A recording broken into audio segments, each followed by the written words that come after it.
Segalanya Sentosa, apa khabar Malaysia menceriakan pagi anda hari ini pastinya bersama saya Nurul Umur dan juga rakan yang dah lama saya tak bersiaran sebenarnya Dini. Rindu kerinduan bersama dengan gadis yang cukup ayu. Cewa kan pagi kita nak try. Dia betul menceriakan hari saya lah. Baik, hari ini kami hari Khamis biasalah kita akan memakai baju batik, tapi saya nak menyimbau kembali berkaitan dengan pemakaian baju batik ini. Teringat tahun 2021 ketika itu kali pertama ahli-ahli di Dewan Rakyat memakai pakaian batik, sebelum tak pernah lagi. Betul. Maka secara rasminya pada ketika itu atas inisiatif yang dilakukan oleh Menteri Pelancongan Budaya ketika itu, iaitu Datuk Seri Nancy, dan ketika itulah bermulanya episod di ahli-ahli Dewan Rakyat, wakil-wakil rakyat kita memakai pakaian batik, dan kita juga menyahut seruan yang sama untuk memakai pakaian batik pada hari Khamis. Ya, dan sepatutnya kita berbangga ya dengan batik kerana ia merupakan tradisi budaya zaman kita yang tak lapuk di hujan, tak lekang di zaman, dan kitalah yang akan meraihkan dan mengibarkan dan orang kata apa, kita sama-sama menjaga ya batik. Betul, itu supaya memelihara batik itu. Dan dah bercakap mengenai batik berseri-seri hari ini. Apatah lagi kabarnya kita dah nak masuk satu bulan yang cukup istimewa yang dinantikan oleh seluruh umat Islam. Tapi sebelum nak cakap soal Ramadan ni, ada satu ibadah yang perlu kita lakukan. Betul. Iaitu tentang membayar zakat fitrah. Dan kita nak kongsilah lebih sedikit sebanyak ya, iaitu difahamkan lebih 2,000 amil dilantik untuk Ramadan di Sabah bagi memudahkan masyarakat Islam menunaikan zakat fitrah di negeri itu, di mana umat Islam di Sabah dinasihatkan untuk membayar zakat kepada wakil amil yang telah dilantik, dan mereka ini kebanyakannya bertugas di kawasan masjid, pasar raya, surau, depan kedai serta rumah wakil amil. Dan pastikan anda pergi kepada amil yang berdaftar ya. Dan daripada jumlah itu lebih 100 amil dilantik di bahagian kawasan Apas, Balong, Sri Tanjung serta Kalabakan. Dan dalam pada itu tahun lepas ya, sekitar 10.9 juta zakat fitrah Ramadan dikutip dan lebih 9.6 juta telah pun diagihkan kepada golongan asnaf di negeri itu. Dan pada tahun ini pengagihan zakat kepada asnaf ditetapkan sebanyak RM300 seorang. Dan insya-Allah kita harapkan supaya kita tak terlupalah kalau boleh awal-awal masuk Ramadan tu untuk lelaki secara khususnya ketua keluarga cepat-cepat bayar zakat fitrah. Dan selanjutnya kita nak beralih tentang bagaimana status satu projek saya kira dinanti-nantikan oleh rakyat Malaysia apabila berkaitan tentang projek projek kereta api yang melibatkan kawasan pada Timur, Terengganu, Pahang, Selangor dan juga Kelantan ini, yang ketika ini statusnya lebih kurang 40% telah pun siap. Ianya telah digantikan sendiri dalam satu sidang media semalam oleh Menteri Kedutaan China di Malaysia, yang mana memaklumkan bahawasanya ketua projek yang dikenali sebagai Zhao Yang telah pun memaklumkan bahawasanya status projek itu sudah pun berada di fasa 40% dan ianya mengikut jadual yang sebagaimana telah pun dirancangkan. Dan difahamkan projek ini ataupun ECRA ini adalah merupakan simbol bagi inisiatif jalur dan laluan ataupun BRI China, maka mereka menjangkakan ia mencapai kemajuan sebagaimana yang diinginkan dan mencapai kejayaan sebagaimana yang telah pun dihasratkan melalui projek berskala besar ini. Dan diharapkan juga bila mana ada ECRL ini, ia dapat memacu kepada pertumbuhan ekonomi masyarakat setempat juga ekonomi semasa, kerana ia menghubungkan akses antara satu pihak kepada satu pihak, dan di situ jugalah biasanya akan berlakunya pembangunan infrastruktur, peluang pekerjaan ada banyak lagi, dan kita harapkan agar ianya berjaya untuk diselesaikan ataupun disiapkan dan dijangka akan beroperasi pada tahun 2027. Dan menariknya sekiranya projek ECRL ini berjalan dan juga berjaya ya, sekaligus ianya akan memendekkan masa perjalanan untuk ke Pantai Timur khasnya di Kelantan. Sebelum ni Dini memerlu masa hampir separuh hari.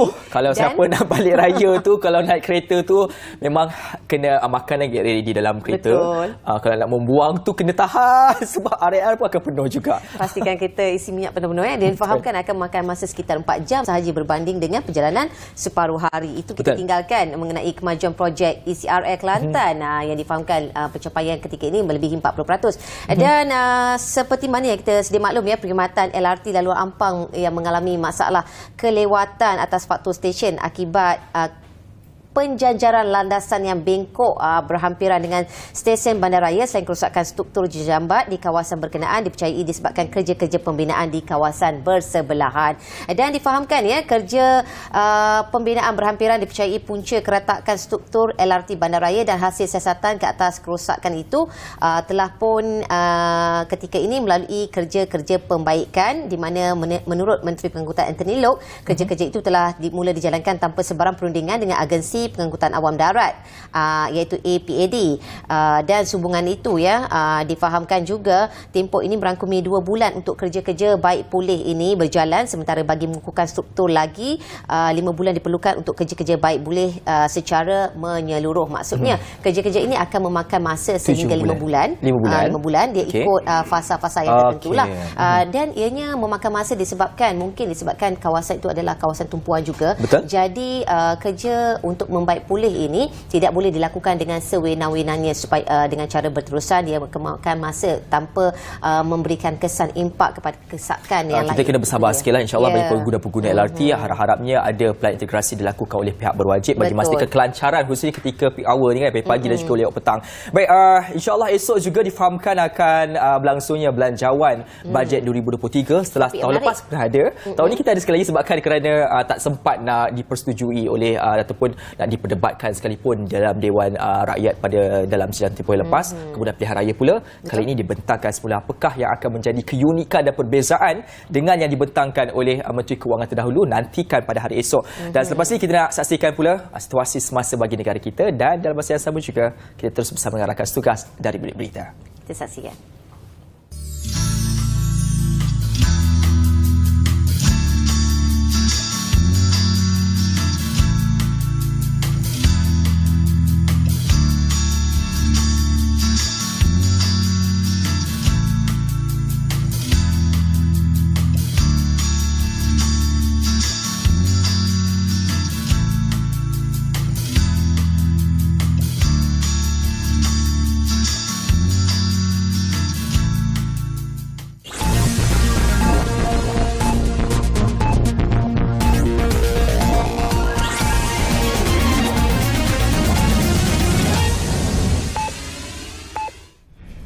Dari bilik berita bersama saya, Herlina Palave.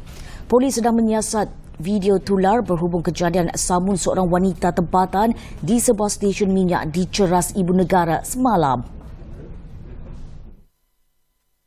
Ketua Polis Daerah Ceras, ACP Zam Halim Jamaluddin berkata, dalam video berdurasi 14 saat di laman Facebook yang dikesan pihaknya kira-kira 7.30 malam itu, mangsa kelihatan tidak menyedari suspek sedang menunggunya untuk membuka kunci kenderaan. Selepas mengisi minyak, wanita itu membuka kunci kereta dan suspek dengan pantas menyamun beg tangan mangsa yang terletak di bahagian tempat duduk penumpang hadapan. Hasil semakan mendapati kejadian itu berlaku kira-kira 9 pagi yang melibatkan 2 lelaki bertopi keledar menaiki motosikal. Seorang daripada suspek membawa lari beg tangan mangsa yang diletakkan di tempat duduk penumpang bahagian hadapan kereta milik mangsa dan anggaran kerugian RM500. Menteri Komunikasi dan Digital Fahmi Fazil akan mengadakan pertemuan dengan pengurusan Air Selangor Sdn Bhd, Air Selangor dan pengurusan apartmen Putra Ria hari ini bagi mencari penyelesaian terbaik susulan bekalan air di apartmen berkenaan dihentikan. Menerusi hantaran di laman Facebook malam tadi, Fahmi yang juga ahli Parlimen Lembah Pantai berkata, isu berkenaan berpunca daripada tunggakan bil air Selangor lebih kurang RM170,000 yang tidak dilunaskan sehingga kini. Berdasarkan rekod pengurusan, difahamkan 358 unit iaitu 54.2% berhutang bayaran penyelenggaraan RM2.47 juta. Dalam pada itu, Air Selangor bersetuju untuk membuka semula buat sementara bekalan air ke apartmen berkenaan malam tadi. Pelaksanaan menu rahmah yang diperkenalkan Kementerian Perdagangan Dalam Negeri dan Kos Sara Hidup dengan harga serendah RM5 dapat membantu setiap rakyat Malaysia tanpa mengira kumpulan pendapatan maupun taraf kehidupan mereka. Menterinya Datuk Seri Salahuddin Ayub berkata, usaha diperkenalkan di bawah payung rahmah itu dapat meringankan beban dan amat bermakna kepada mereka yang memerlukan. Inisiatif itu mendapat sambutan baik daripada rakyat dan peniaga, termasuk rangkaian makanan segera serta gerai-gerai di hentian rehat dan rawat R&R di sepanjang Lebuh Raya Utara Selatan PLAS. Sementara itu, pihak kementerian perlu menjalin kerjasama rentas kementerian bagi menyelesaikan isu kos sara hidup. Suruhanjaya Pilihan Raya SPR semalam memaklumkan tiada pilihan raya kecil PRK bagi Dun Batangkali susulan pengisytiharaan kerusi Dun itu kosong berkuat kuasa 28 Januari lalu. Ekoran penyandangnya Harumaini Omar daripada Parti Pejuang tidak hadir ke sidang Dun Selangor melebihi tempoh 6 bulan. Setiausaha SPR Datuk Ikmaluddin Ishak berkata, SPR menerima pemakluman daripada Speaker Dun Selangor, Eng Su Lim melalui surat berhubung status kekosongan luar jangka kerusi Dun Batangkali selepas diisytiharkan kosong di bawah Undang-Undang Tubuh Kerajaan Selangor 1959. Berdasarkan kepada bahagian 2 bab 5, Speaker Dewan Negeri Selangor memaklumkan kepada SPR tiada keperluan bagi mengisi kekosongan luar jangka itu. Sekian dari Bilik Berita, salam hormat dan salam Malaysia Madani.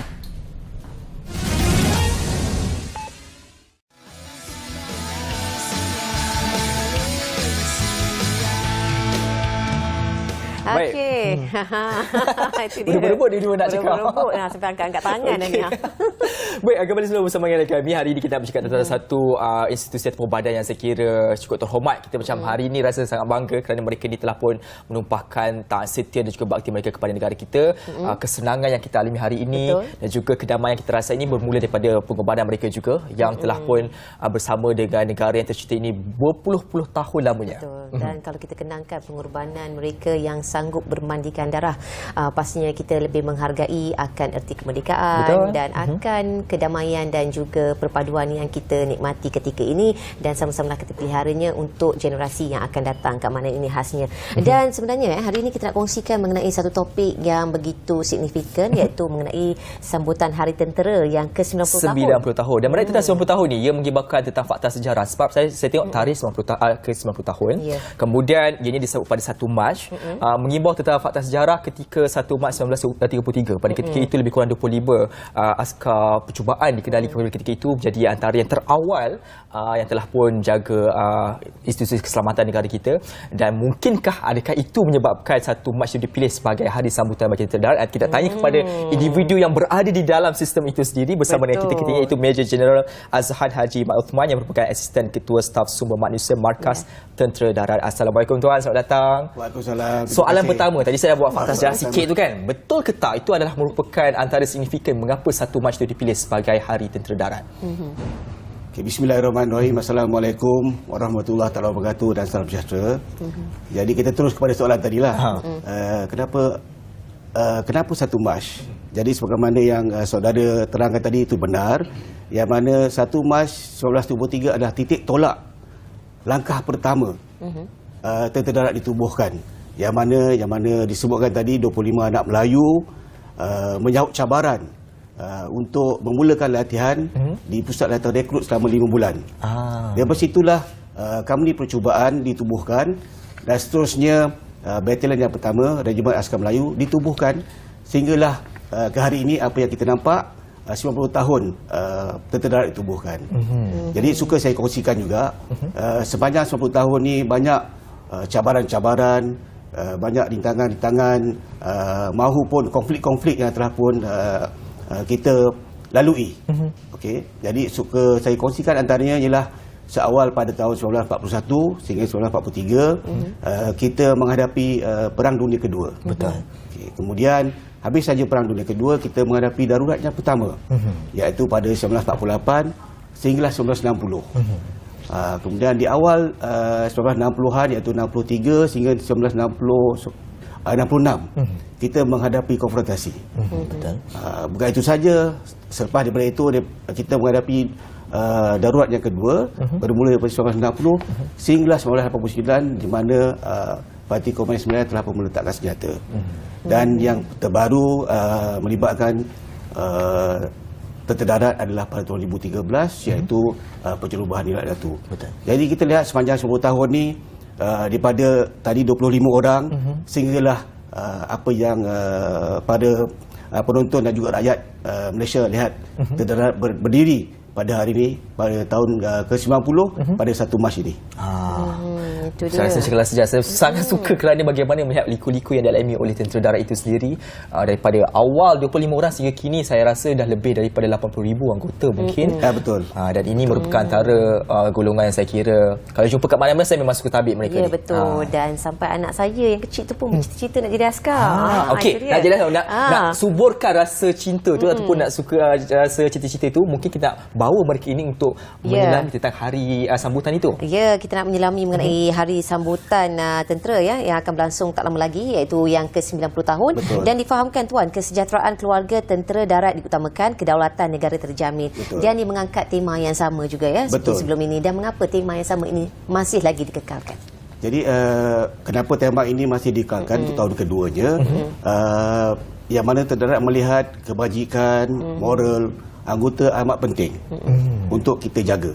Jadi tempoh setahun tidak mencukupi, jadi kita anjakkan lagi setahun supaya kita dapat melihat aspek kebajikan ini diberikan secara menyeluruh dan yang terbaiklah.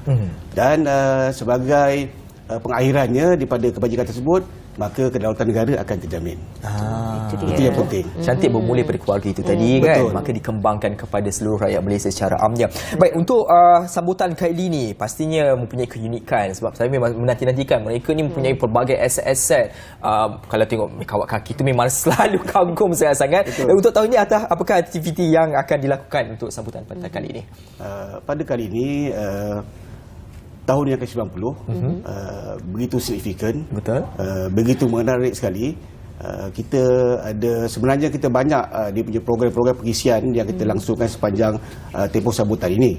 Ada juga yang telah pun dilaksanakan, antaranya ialah kita mengadakan sambutan Isra' dan Mi'raj sepenuh hari tentera darat pada 13 Februari di Port Dickson.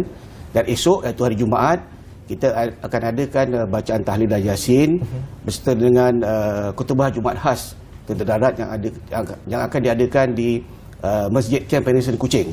Kita ke sana untuk mengadakan khutbah Jumaat khas tentera darat. Dan diikuti dengan 1 Mac nanti saya cerita kemudian. Ada juga lain-lain aktiviti yang kita buat, antaranya ialah derma darah, iaitu menyebabkan masyarakat. Betul. Dan juga projek Jiwa Murni. Projek Jiwa Murni ni ialah apa yang kita, contohnya apa yang kita dah buat sekarang ni, ada membina jambatan gantung di Ranau, Sabah. Dan juga yang paling dekat dengan kita ialah menaik taraf kemudahan surau di Zoo Negara. Itu antara projek-projek Jiwa Murni yang kita sedang langsungkan sekarang ini bersama dengan sambutan Hari Tentera Darat tahun ini. Begitu juga kepada para isteri ataupun kita panggil bakat atau badan kebajikan keluarga Angkatan Tentera. Kita mengadakan majlis rahmah mesra bersama-sama dengan keluarga Malbat. Jadi keluarga Malbat ni, untuk maklumat semua, suami mereka berada di Lubnan selama setahun. Jadi ahli bakat ini menyantuni keluarga mereka dan pada masa yang sama memberikan semangat kerana mereka ditinggalkan oleh para suami selama setahun bertugas di Lubnan. Jadi itulah antara pengisian sebelum kita pergi kepada 1 Mac nantilah. Okey. Dan 1 Mac ini yang kita nak nantikan. Betul. Kita macam kemuncak lah kan. Betul. Kemuncak itu apa yang akan ditampilkan kepada orang awam secara keseluruhannya? Tak sabar ni. Sebenarnya kita ada dua kata orang acara utama. Yang pertamanya ialah perbarisan istiadat dan yang keduanya tattoo. Tattoo ni kalau kita saya tinggalkan tattoo yang macam tak tengok bukan pada tattoo tu. Okey. Tattoo ni lah tattoo yang kalau kita tengok ada akrobatik motosikal. Memang mungkin dah lama tidak dibuat perkara ini. Yang terakhir dibuat pada tahun 2018. Iaitu dah 5 tahun.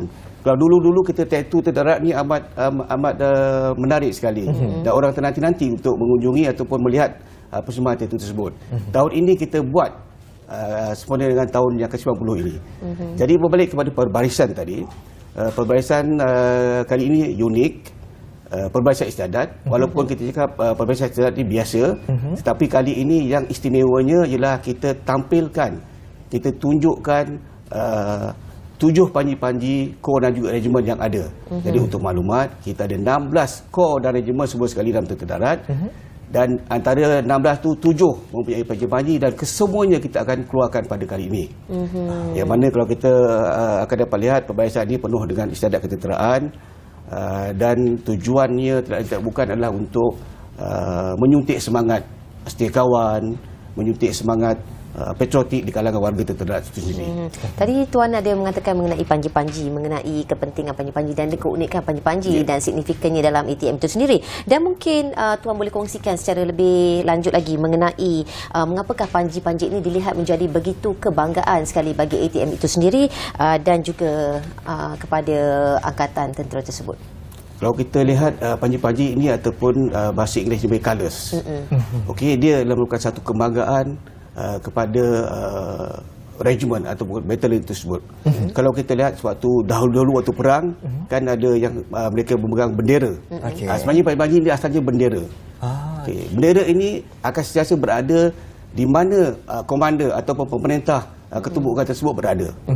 Jadi adalah menjadi tugas dan tanggungjawab setiap anggota dalam pasukan tersebut mempertahankan panji-panji tersebut. Sekiranya panji-panji tersebut jatuh ke tangan musuh, ibarat maka berakhirlah pasukan tersebut. Jadi dalam konteks hari ini di dalam Angkatan Tentera Malaysia ataupun tentera khususnya, panji-panji dilihat sebagai sesuatu yang dipandang tinggi, sesuatu yang dihormati dan perlu dijaga oleh semua lapisan warga pasukan tersebut. Jadi untuk maklumat, kita ada 16 kor yang seperti itu tadi. Ada 7 yang telah pun digunakan panji-panji, iaitu Regimen Askar Melayu Diraja yang pertama mendapat panji-panji, kemudian Regimen Ranger Diraja, Kor Armor Diraja, Regimen Semboyan Diraja, Regimen Askar Jurutera Diraja, Regimen Artileri Diraja dan juga Kor Perkhidmatan Diraja. Jadi 7 kor dan juga regimen ini memiliki panji-panji masing-masing. Jadi mereka bertanggungjawab untuk memastikan panji-panji ini sentiasa berada dalam keadaan baik dan dijaga dengan begitu baik, kerana itulah simbol kekuatan pasukan masing-masing. Okey, betapa penting panji-panji, seolah-olah macam itu adalah maruah. Betul. Kalaulah maruah tu, bayangkan maruah kita telah diambil oleh pihak musuh, dia seolah-olah memang dah gone lah everything lah. Macam seperti itu. Baik, dalam masa yang sama juga saya tertarik tadi ada sebut tentang Regimen Askar Melayu Diraja, dan saya difahamkan merupakan antara regimen paling lama, awal antara paling besar, dan saya nak memahami lebih lanjut tentang regimen ini, bagaimana fungsi dan juga keistimewaan di sebalik Angkatan Tentera Malaysia khususnya di bawah tentera darat ini.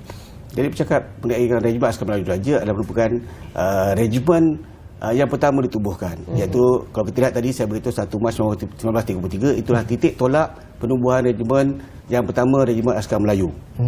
Jadi kalau kita bayangkan dalam peperangan, kita ada di barisan hadapan, tengah dan juga belakang. Di barisan hadapan itu adalah kumpulan tempur. Kumpulan tempur ni adalah segi daripada infanteri, iaitu kalau kita lihat dalam konteks ini, dia adalah Kor Askar Melayu, Ranger dan juga armor pun sebagai daripada pasukan tempur. Kemudian yang menyokongnya adalah perkhidmatan tempur.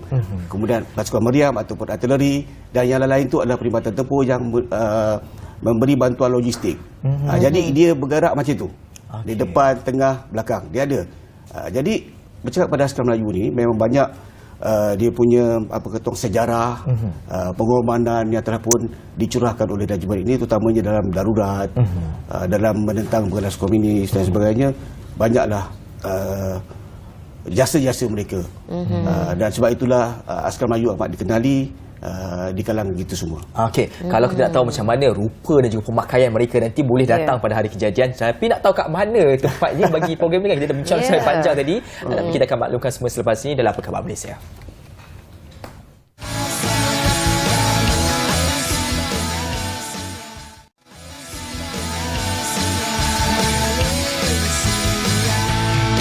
Masih masih lagi membicarakan mengenai sambutan Hari Tentera Darat yang ke-90 tahun pada 1 Mac ini, dan semangat tu begitu membuat-buat. Apatah lagi kan saya terasa nak berceloreng.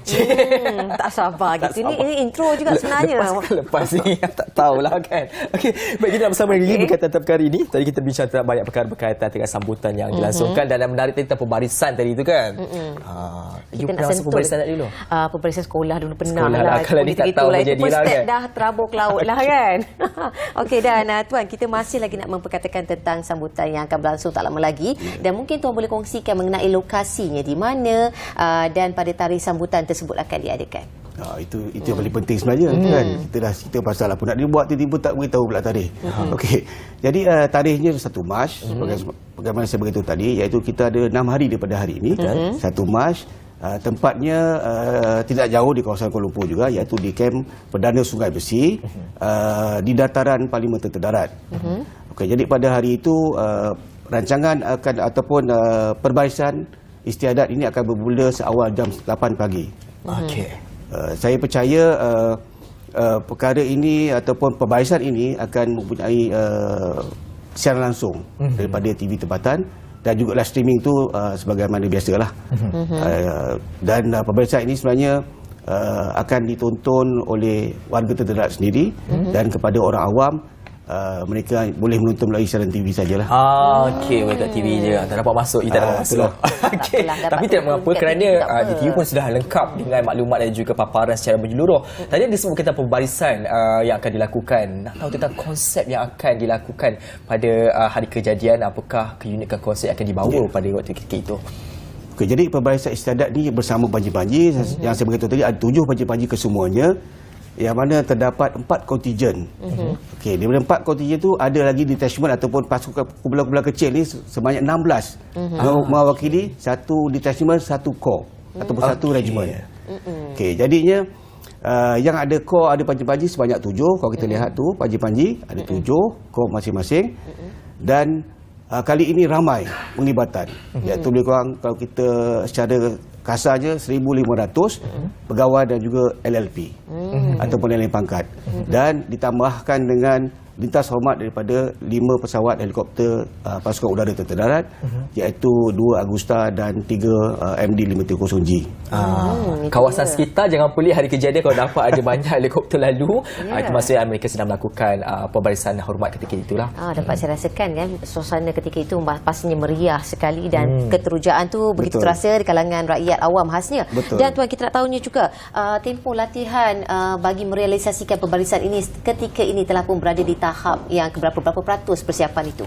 Kalau kita lihat, kita mempunyai lagi 6 hari. Sebenarnya latihan telah pun bermula seminggu yang lepas. Mula mengumpulkan anggota, sebab maklumlah pembarisan yang ramai ini memerlukan koordinasi yang tinggi. Jadi di tahap sekarang ni kita berada dalam 60%, 70%, dan 3 hari sebelum kita akan berada di tahap yang sempurna lah. Good to go lah untuk pembarisan ini. Cerita pasal pembarisan ni, suka saya kongsi selain pembarisan ini juga apa yang akan dilakukan pada pembarisan tersebut. Selain daripada pembarisan biar lalu terus sekali, kita ada perutusan Hari Tentera Darat yang akan dibacakan oleh Panglima sendiri, Panglima Tentera Darat pada hari tersebut. Kemudian kita ada pengurniaan pingat kedaulatan negara. Kita ada penyampaian anugerah khidmat cemerlang, dan akhirnya kita ada penganugerahan pisau tempur Tentera Darat. Jadi itu antara pengisian dalam pembarisan tersebut.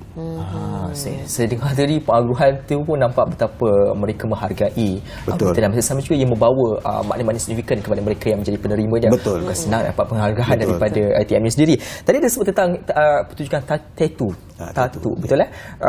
Saya nak memahami bagaimana konsep itu yang akan dibawakan juga. Sebab dikatakan itu bukan macam signature kan. Di signature ni dia setiap tahun mesti sebab kali terakhir 2018. Tahun ni mesti dia macam kita nak nampak formasi yang sama je kan. Dia mesti ada sesuatu perkara yang akan dibawakan nanti. Itulah, mungkin 2018 tu dia kurang sikit. Dan perkara ini dah tahun yang ke-90. Berbagai-bagai apa kata orang pengisian yang menarik dan tentunya mendebarkan. Bila kita sebut tattoo ni mendebarkan. Intro sikit, Tuan. Yang itu. Jadi Ini akan dilaksanakan di Bandar Tentera Darat Port Dickson pada 11 dan juga 12 Mac, hari Sabtu dan hari Ahad. Jadi waktu cuti sekolah, waktu kata orang cuti hujung minggu, maka kita jangkakan ramai. Yang ini terbuka. Okey, tidak dilakukan pada 1 Mac ini, pada tarikh yang berbeza. Okey. Jadi ini terbuka kepada semua warga setempat, Seremban, Port Dickson maupun rakyat Malaysia, sebabnya pada hari cuti sekolah mereka boleh merancang daripada sekarang untuk ke sana untuk menyaksikan tattoo ini. Okey, jadi apa yang istimewa? Berbagai-bagai segmen datang pun diaturkan oleh penganjur daripada pagi ataupun daripada siang sampailah ke malam, sebab tattoo ni kepuncaknya waktu malam. Jadi pada siang hari kita ada karnival, kita ada pameran estetik, aset dan juga peralatan ketenteraan di samping pertunjukan daripada Bandar Kesenian Tentera Darat itu sendiri. Jadi pada jam 20.30 atau 8.30 malam akan bermula debaran itu. You kena bawa anak you tadi tu kan. Tak dapat 1 Mac, kita boleh pergi pada 11 hari bulan nanti. Okey, itu dia antara pengisian. Dan Tuan, kita nak tahu juga mengenai harapan untuk sambutan Hari Tentera Darat bagi tahun ini yang akan berlangsung tak lama lagi ni. Okey, harapan Tentera Darat adalah agar semua warga menjadikan Hari Tentera Darat yang ke-90 ini sebagai penyuntik semangat. Memberikan moral, menaikkan semangat, menaikkan moral Tentera Darat agar menjadi yang terbaik. Begitu juga harapan Tentera Darat kepada rakyat Malaysia agar mendoakan Tentera Darat ini sentiasa menjadi yang terbaik, sentiasa menjadi yang terunggul, sentiasa gagah dan setia, dan akhirnya kedaulatan negara kita sentiasa terjamin. InsyaAllah, itu sentiasa kita doakan selaku rakyat Malaysia yang cintakan kepada negara. Kita sentiasa menyokong mereka kerana mereka lah barisan hadapan dalam apa jua keadaan. Teringat lagi masa pandemik dulu pun mereka lah yang antara barisan hadapan yang membantu kita dalam banyak perihal dan juga mengawasi keadaan negara kita. Kita doakan agar sambutan nanti berjaya dan dapat sambutan yang cukup menggalakkan, khususnya pada 11 hari bulan nanti, kerana itu orang ramai boleh datang ramai-ramai. You can see it. Dan dalam masa sama, semoga sambutan ini memberikan signifikan kepada kita juga. Betul. Dan kita nak ucapkan ribuan terima kasih kepada tetamu kita, iaitu Major General Azhan Mat Osman, merupakan Asisten Ketua Staf Sumber Manusia Markas Tentera Darat, atas kesudian masa bersama kami dalam Apa Khabar Malaysia. Dan nampaknya selepas ini kita nak saksikan pula tentang hari-hari kita gunakan. Ini gunakan juga bagi tadi saya nampak pensel. Macam mana kita nak menghasilkan? Jom sama-sama kita saksikan. Itu dia. Pensel merupakan salah satu alat tulis yang paling banyak digunakan di dunia, tidak kira usia. Tetapi, adakah ramai yang mengetahui mengenai asal-usul pensel itu sendiri? Pensel mempunyai 3 bahan yang penting, iaitu tanah liat, batu grafit dan kayu. Bahagian dalam pensel itu merupakan campuran tanah liat dan batu grafit. Nisbah tanah liat dan batu grafit yang berbeza akan menghasilkan grade pensel yang berbeza. Grade pensel berbeza juga akan memberikan tujuan yang berbeza mengikut segi penggunaan. Setelah adunan tanah liat, batu grafik bersama air dicampur dengan sebati, ianya dibakar untuk proses pengeringan dan ianya akan dimampatkan mengikut silinder yang nipis untuk diletakkan di dalam pensel. Setelah semua proses itu dijalankan, isi pensel itu akan disimpan untuk proses seterusnya. Proses seterusnya melibatkan badan pensel itu sendiri. Papan kayu akan dipilih mengikut saiz isi pensel yang dibuat. Setelah dipilih, ianya akan disusun dan dipotong mengikut aluran saiz isi pensel. Setelah papan tersebut dialurkan, isi pensel akan disusun berdasarkan papan yang dipotong sebelum ini. Setelah disusun, papan akan dicantum menggunakan gam dan dimampatkan untuk mengelakkan pensel itu tercabut. Setelah pensel itu dicantum, blok kayu tersebut akan dipotong mengikut ukuran piawaian produk. Selepas itu, pensel-pensel itu akan diasah dan disimpan untuk pengedar hinggalah ke tangan pengguna pada hari ini.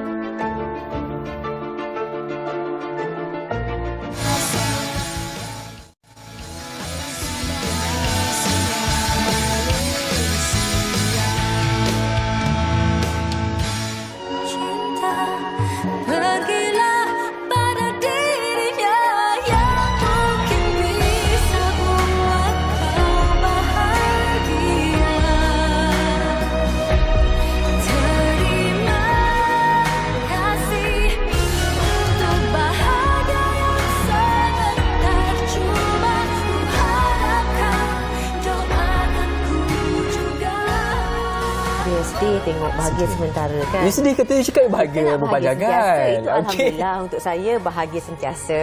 Okey, nasib manusia tak sama ya Ashraf. Okey, saya tak tahu lagi bahagia sebentar ke ataupun berpanjangan sebab belum lagi. Bukan. Okey, baik. Kita akan bersama dengan individu yang merupakan penyanyi bagi lagu Bahagia yang sebentar ini bersama dengan kita ketika ini, Suki Low. Terus itu kan lama tak jumpa. Selamat pagi Malaysia. Selamat pagi. Thank you for having me. Ya, selamat Mungkin pagi. sangat sama macam dulu. Itu ya, air terpanas sekejap ni. Tengok Suki ni apa yang berubah ya? Tak ada apa pun, sama je daripada dulu sampai sekarang kan. Ada je. Kita cover-cover sikit. Okey, Suki dah berapa tahun tu dalam industri seni suara sebenarnya? Suki start tahun 2006. 2006. Dah berbelas tahun. 2006, 17 years lah. 17 tahun. Itu dia daripada usia muka dalam industri tu sama muda dia dengan wajah sekarang, 17 tahun. Itulah yang saya nak highlightkan thank you. sebenarnya. Okey, Suki lahir daripada program reality ya, dan kemantapan vokal Suki tak perlu dipertikaikan lagi, dan membawa lagu Bahagia yang Sebentar, lagu yang kita tengok memerlukan not suara yang tinggi, dan ini adalah bukanlah dilihat satu cabaran juga untuk Suki, tapi mungkin Suki boleh kongsikan antara lagu ini, bahagian untuk merakamkan lagu ini dan prosesnya bagaimana? Sebenarnya proses lagu ni dia mencabar juga bagi Suki sebab penulis lagu ni adalah Sheila Hamzah, dan ini merupakan kisah hidup beliau. So bila kita sebagai penyanyi nak bawakan lagu yang orang lain yang tulis, kita akan kena buat homework lebih lah kiranya, sebab kita kena relate dengan cerita dia, kita kena masukkan cerita kita orang.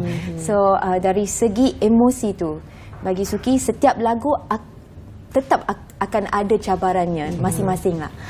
Untuk lagu ni sebenarnya sebab bahagia yang sebentar kan, kita rasa macam tajuk dia pun kita dengar macam sedih je lagu ni, tapi kita nak bagi juga positive impact in any song that I do. I would like to have a positive impact yang bagi macam a light ke you know, to let people feel that in the midst of sadness, dia selalunya ada silver lining dia. Selalunya kalau kita tabah, kita terus jaga diri, kita akan situasi tu akan bertambah baik. Walaupun tempoh tu mungkin singkat, tapi ada kebahagiaan sebenarnya walaupun tempoh singkat kan. Sebenarnya kena ingat tu juga tau. Pandai memandang yang Saya nak tahu tentang macam mana bermula Sheila Hamzah approach tu kan, sebab difahamkan Sheila Hamzah memberikan lagu tersebut selepas berakhirnya satu program reality show yang baru-baru ini berlaku. Dan sebenarnya satu lagi, Sheila Hamzah ni kan dia penyanyi juga kan. Ya, betul. Dan dia pula tadi sebut berdasarkan kisah hidup beliau. Masa mula tu siapa sebenarnya? Okey, sebenarnya ni merupakan sebuah surprise ya bagi Suki, kejutannya, sebab Suki tak sangka pun akan dapat lagu daripada Sheila. Masa tu Sheila merupakan guest singer untuk pertandingan tersebut pada final round bagi Suki. So Suki duet dengan Sheila. Lepas tu satu hari kemudian Suki dah terima lagu ni. Tanpa apa-apa, dia tak cakap apa-apa pun. Tak, dia terus send. Dia terus send. Dia tak tanya you nak tak, dia terus je. Dia terus send melalui WhatsApp. This is for you. Macam tu. So Suki macam tak percaya. Macam tu lah. Mungkinlah disebabkan kekuatan dan keistimewaan vokal Suki sendiri. Dan penghayatan sebab masa tempoh reality show tu kan, saya tengok je penghayatan. Masa tu, kita penggemar juga kan, kita tengok Suki antara pilihan supaya Suki menang lah masa tu kan. Tapi akhirnya dapat juga masuk ke final masa tu, saya ingat lagi. Dan kelebihan saya kira lagu Sheila Hamzah banyak bermain dengan emosi kan. Betul. Yes. Jadi untuk memahami soal emosi ini, tambahan pula gini berlagu berbahasa Melayu, bagaimana Suki cuba mengadaptasikan perasaan yang dibawa oleh Sheila Hamzah dalam lagu tersebut dengan bagaimana situasi Suki sendiri mahu menterjemahkannya tu? Okey, sebenarnya Suki rasa Sheila banyak membantu. Sebelum Sheila bagi lagu ni kepada Suki, sebenarnya kita dah berbincang pasal kisah hidup kita, apa masalah kita, kalau macam girls talk lah, kita ada sharing session macam tu kan. So bila Suki dengar lagu ni, Suki terus nangis sebab Suki dapat feel, kita dapat rasa kesakitan yang dia ingin mengucapkan dalam lagu ni macam tu. So tapi bagi Suki sendiri, Suki kena masukkan emosi sendiri pula dalam lagu ni. So Suki harus fikir peristiwa lah yang Suki pernah melalui untuk Suki curahkan perasaan tu dalam lagu ni. Okey, itu dia dapat kita sampai ke sini perasaan tu. Kau dapat Suki nyanyikan lagi sampai perasaan tu di sini sikit-sikit kan. dekat part mungkin saya rasa mungkin itu adalah bahagian paling terkesan dalam lirik tersebut. Ya. Okey. Suki nyanyi chorus dia lah. Okey. Pergilah cinta, pergilah pada dirinya yang mungkin bisa buat kau bahagia. Terima kasih untuk bahagia yang sebentar, cuma ku harap kau doakanku juga. Wow, itu dia. Nampak tak? Dia macam sedih, tapi saya cuba positif untuk kedua-dua pihak. Saya tetap menghargai juga momen-momen yang ada tu. Betul. Dia ada perasaan terima kasih. Lepas tu harap you okey dan harap you doakan saya.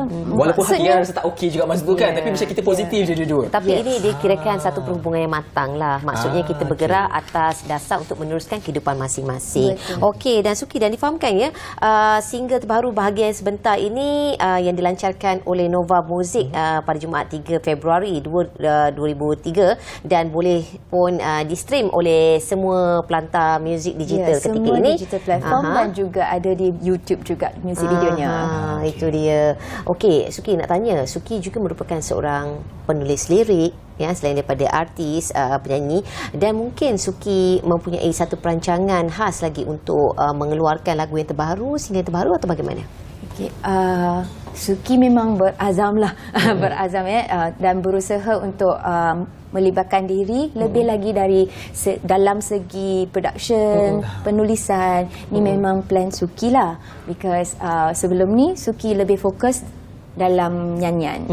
Tapi I think it's time for me to move forward, and yang tu yang Suki rasa sangat excited sebab Suki sentiasa dalam mood yang nak belajar, hendak nak belajar. I want to be better, I want to know more actually. So sangat excited, and also ada banyak rakan-rakan Suki dalam industri yang sangat-sangat supportive. Selalu kita akan keep in touch kalau Suki ada rasa apa-apa insecurity kan, macam okey ke ni, okey ke tu, ada dorongan daripada rakan-rakan. So Suki rasa sangat-sangat happy lah. Satu keluarga yang besar tu kan. Okey Suki, dan kita berbalik pada Bahagia yang Sebentar ni, saya tertarik sebenarnya dengan video klip dia. Menggunakan konsep warna hitam putih Ya. Okey, ada certain objek, ada objek-objek tertentu yang berwarna. Okey, mungkin boleh simbolik, signifikan video muzik itu. Okey, itu sebenarnya gambaran daripada perasaan dalaman kita. Bila kita melalui kesakitan, kehilangan ataupun kesedihan, dunia kita akan rasa color tak berwarna. Tapi ada objek-objek yang tertentu akan trigger kita orang. Mungkin objek tu ada berkaitan dengan kesedihan itu. Yang pada masa itulah objek tu saja yang berwarna. Sebab dia akan macam mana nak cakap, dia flashback. akan flashback ke, dia akan sebab buat tu macam ada kamera tu mungkin flashback kepada memori yang pernah ditangkap sebelum ini mungkin bersama. Betul. Okay. Berapa lama masa diambil untuk menghasilkan video, muzik video ini? Kita ambil masa agak maybe 7-8 hours macam tu. Sekejap. Daripada proses diberi lagu, kemudian nak merekodkan pula, selepas tu proses ke muzik video sebelum direalisasikan ketika ini boleh didengar oleh semua pelayar-pelayar. Berapa lama masa dah adakah dalam tempoh tersebut ada cabaran-cabaran tertentu yang terpaksa hold dulu lah, sebab ada benda lain nak kena uruskan kan? Sebab sekarang dah start kembali semula ke industri, jadual pun dengarnya padat kan? Sebenarnya Suki dapat lagu ni masa 2021 saya rasa. Suki ambil masa sikit lah untuk keluarkan lagu ni sebab Suki ada komitmen yang lain. Lepas tu Suki tak nak rush benda ni sebab Suki rasa lagu ni lagu yang sangat deep ya bagi Suki, penuh dengan jiwa dan merupakan ikhlas daripada Sheila Hamzah. It can consider a gift, one of the best gift that I've ever had from a friend. So dan juga Suki rasa banyak kepercayaan Sheila Hamzah yang she put a lot of trust in me. So Suki nak take time. So it goes on for about 1 year sebelum kita masuk ke dalam studio untuk merakamkan. Itu dia. Dan Suki, setiap lagu mempunyai keistimewaan yang masing-masing kepada penyanyinya ya untuk mendalami. Dan keistimewaan bahagian sebentar ni bagi Suki sendiri bagaimana? Suki rasa no matter how we feel, bahagia ke tak bahagia ke, kita rasa tengah sedih ke apa ke, yang tu semua sementara, tak ada yang permanent. So kalau kita dalam kesedihan tu kita cuba bersikap positif, because it will pass. Betul. Kalau kita dalam kegembiraan, kita dalam kebahagiaan, kita kena ingat juga ada orang yang dalam kesusahan yang memerlukan pertolongan kita ataupun dorongan kita orang, dan kita have to help lah. Macam tu. Okey, Suki, nak cakap tentang satu perkara lagi sebab saya tonton Suki masa satu reality tu kan. Saya sangat suka kalau tengok Suki berduet. Seperti dengan Kai Bahar kan, dengan Sheila Hamzah kan, macam kalau duet ada impact lah dalam lagu tersebut. Untuk masa akan datang, ada tak perancangan untuk berduet? Kalau ada, siapakah mungkin keinginan nak berduet bersama? Okey, kita ada plan. Kita ada plan. So kita tengah menulis dan banyak calon-calon bukan, sebenarnya banyak kawan-kawan yang Suki ingin bekerjasama dengan dia orang. Macam mungkin kita pernah buat shoot ke tapi tak pernah nyanyi sama-sama ke. Suki seorang yang sangat experimental. Sebab saya rasa itulah that's where the fun lies. So kalau kita let loose sikit, try something that kita belum cuba, dia akan mungkin ada surprise untuk pendengar dan untuk proses kreatif kita orang pun, it's a good thing. Maknanya Suki ni memang ada apa-apa cadangan ke? Ada, saya lah. Mungkin boleh saya. tak apa. Dia nak nyanyi dengan Suki ke? Boleh. Jadi kita cuba, okey. Mana tahu kan. Lagu tradisional. Sebab Suki kalau dengar nyanyi lagu tradisional kan, lagu etnik Melayu, saya dengar itu macam dia macam buih mulut dia kan. Sangat dengar macam kemelayuan tu sangat boleh dirasai. Adakah ada surprise itu nanti melibatkan lagu-lagu macam yang tu memang dalam one of my checklist to do lah. Memang teringin sangat nak buat irama Malaysia sebab Suki mula nyanyi dalam lagu irama Malaysia sejak I think dalam zaman persekolahan. Masa tu Suki selalu dengar Datuk Seri Siti Nurhaliza macam Cindai, lagu Cindai, Nirmala, Badasila, banyak. And then I'm also very attracted to DK Barat.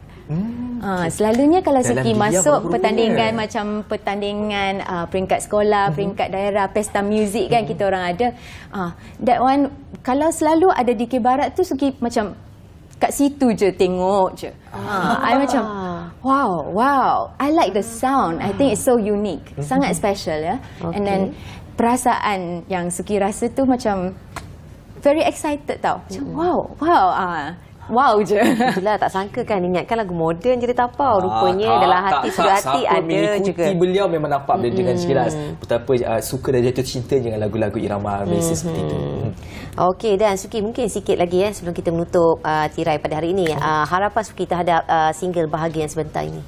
Okey, Suki harap single Bahagia Sebentar ni dapat menemani pendengar-pendengar yang sedang melalui kesedihan, kehilangan, kesakitan.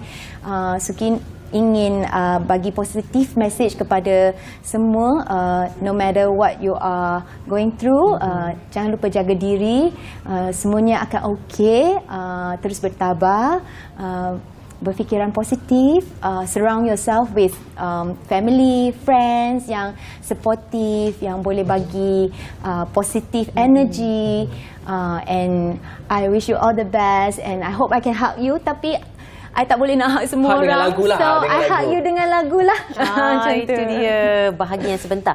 Tapi sebenarnya kan dalam hidup kita tak ada pun istilah kesedihan panjangan ke. Betul. Tapi apa pun kita mainkan dengan emosi kita. Kalau rasa sedih tu mungkin kita kena cari jalan untuk keluar supaya jangan dalam lingkungan sedih yang berpanjangan. Banyak mesej telah pun dibawakan dalam lagu ini. Kita harapkan Suki selepas ni perjalanan karier akan terus berkembang Ya. dan kembali semula ke dalam industri ini macam dia kena sentiasa continue. Ya. Dan kita selalu peminat pastinya akan sentiasa menanti-nantikan. Terima kasih. Kita nantikan lagu duet dan juga etnik kreatif.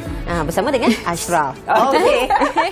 Okey, dan didoakan semoga karier Suki terus memuncak ya. Terima kasih. Okey, dan nampaknya kita sampai di sini sahaja Apa Khabar Malaysia mewarnai pagi anda pada hari ini, dan semoga perkongsian kami hari ini memberikan manfaat kepada anda. Jangan lupa esok bersama dengan kami di Bernama TV kami akan bawa kepada anda langsung berkaitan tentang kepasan perbelanjaan bajet belanjawan bajet 2023 daripada jam 9 di Apa Khabar Malaysia sehinggalah nanti di luar petang dalam program khas kami bawakan kepada anda. Saya tinggalkan anda dengan lagu-lagu ini, lagu ini kan. Dia dengan hayati bilik lagunya. Lepas ni dengan saya pula dan juga Suki. Bahagia. Tak juga nak juga pitch tu. Tak apalah, saya rasa berjaya lepas ni. Okey. Okey, jumpa lagi. Assalamualaikum, bye-bye. Saya tinggal. Mungkin ini semua